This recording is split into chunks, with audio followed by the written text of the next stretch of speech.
సంజయ్ దత్ గారు ఈ సినిమాలో చాలా కీ రోల్ ప్లే చేశారనమాట. ఈ రోల్లో ఆయన ఫ్లాష్ బ్యాక్లో ఒకలా కనిపిస్తారు, young, middle age, next old,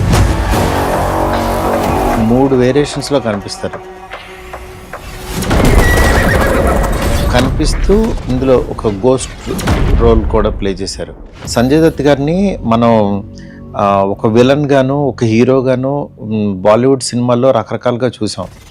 కానీ మన తెలుగు ఆడియన్స్కి కానీ పాన్ ఇండియాకి కానీ ఈ కైండ్ ఆఫ్ రోల్లో ఇంతవరకు చూడలేదు.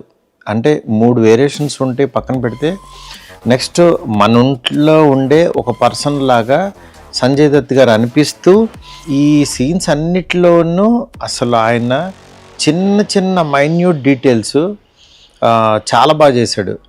నిజంగా సంజయ్ దత్ గారు లాంటి ఒక లెజెండ్ యాక్టర్తో వర్క్ చేయడం నా అదృష్టం. మా సినిమాకి ఒక పెద్ద అసెట్ అంటే ప్రభాస్ గారి తర్వాత సంజయ్ దత్ గారే. రేపు బాలీవుడ్లో ఈ సినిమా చూసిన తర్వాత సంజయ్ దత్ గారు మాత్రం గుర్తుండిపోతారు. అట్లా